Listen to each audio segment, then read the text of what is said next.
Alright, hi guys. I hope everybody's day is going well. Today we're going to do 8.5 variation functions. This is the last section we're going to cover in Chapter 8. And the good news is I think it's a lot easier, especially a lot easier than Section 8.4. So it shouldn't be too bad for you. Okay, so 8.5 variation functions. What exactly is variation? Okay, so variation problems involve fairly simple relationships or formulas involving one variable being equal to one term. Okay, so there's a couple different types. There is direct variation, which is the first and easiest one we will go over. Okay, that is also very similar to joint variation. And then there's inverse variation, okay, which is more of a fraction. And then there's combined variation, which is just combining direct and joint variation with inverse variation. Okay, so the two main types are direct and inverse variation. Joint and combined are kind of just a mixture of those two. All right, so as long as you understand direct and inverse, you'll be able to do joint and combined variation. Okay, if you want to take a second to read through this white page, go ahead, but I'm going to keep going. All right, the first one we're going to talk about is direct variation. So what it'll say is y varies directly as x if there is some non-zero constant k such that y equals k times x. All right, so if you ever hear y varies directly as x, you'll set up the formula y equals k x. All right, that is direct variation. Now, some of you might be wondering what that k is. That k is just the constant of variation. All right, so that is the constant of variation. When we want to figure out what that constant is, they're going to give us points y and x. So we'll see that right below here. Okay, so the problem says if y varies directly as x and y equals negative 15 when x equals 5, find y when x equals 3. All right, these type of problems you cannot solve until you find your k. So the first thing you want to do is write basic formula. In order to do this step, you have to be able to identify if you're dealing with direct variation, inverse, joint, whatever it is. Right? Obviously, right now we're dealing with directly because it says y varies directly as x. So we know our basic formula is y equals k times x. Okay, that's direct. It goes right on top. Then it gives us a couple points. When y is negative 15, x equals 5. That's our most important point because we can plug that in. When y is negative 15, x is 5. Now we can solve for k. All right, so number 2 is solve for k with first point. All right, so they give us a point. The reason why they give that to us is to solve for k. Divide by 5, so negative 3 equals k. Now step 3 is just to rewrite formula with k.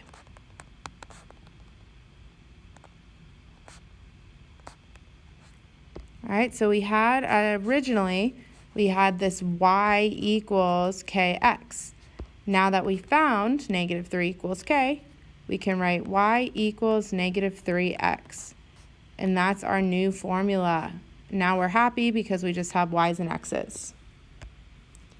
So the last thing to do here is answer the question. It asks us to find y when x is 3. Okay, so now plug number into your new formula. And it's that simple. Okay, so the only tough part there was figuring out what k was. Okay, and the hardest part of this whole entire lesson is being able to set up that initial formula in step 1. So now we have y equals negative 3x. It asks us when x equals 3, what's y? So y equals negative 3 times 3. Y equals negative 9. And that would be our answer. All right, if you're a little bit lost here, take a second, rewatch what I just said, and make sure you write down these steps 1 through 4. Okay, go ahead and pause the video, try this checkpoint, then come back and I'll show you how to solve it.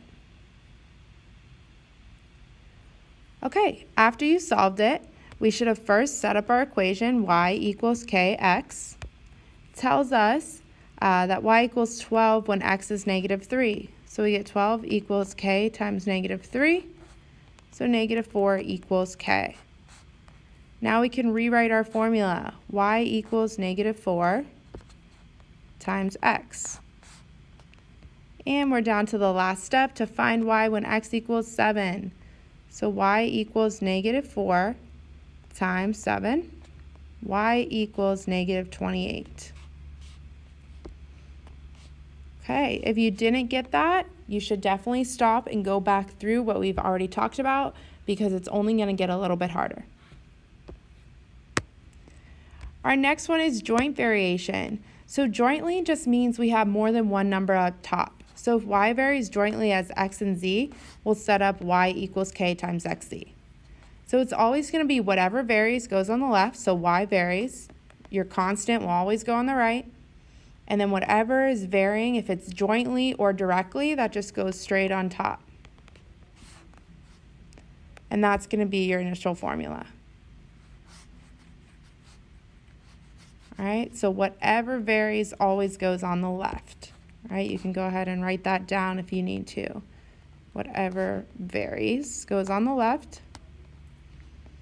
And then constant. And then whatever else they tell you. Okay, so in this example, y varies jointly as x and z. So we know y equals k times xz is going to be our formula. Then it says find y when x equals 3 and z equals 2 if y equals 11 when x equals 5 and z equals 22. Well, you're going to want to find the information that has all your variables. So it's the second piece, right? Y equals 11, x equals 5, and z equals 22. So we're going to have to use those points to find k. So we have 11 equals k times 5 times 22. All right, we can go ahead and do some math here. I'm going to divide by 22 first, because that's going to give me 1/2 equals k times 5. So then 1/10 equals k. Now we can rewrite our equation. Y equals 1/10 times x times z. That's our new equation. And our last step is to finally solve.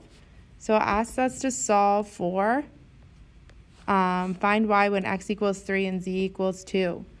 So y equals 1/10, x is 3, z is 2.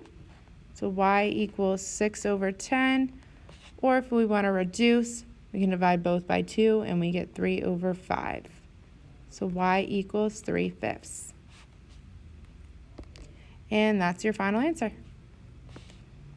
Okay, so not too bad. All right, go ahead and try this checkpoint and then play the video. Okay, y varies jointly as x and z. So we have y equals k x z again. Okay, we have y is 12 whenever x is 3 and z is 8. So I'm going to go ahead and divide. You get 4 equals k times 8. So 1/2 equals k. Okay, we have 1/2. So y equals 1/2 xz. And then it asks us to find y when x is 10 and z is 5.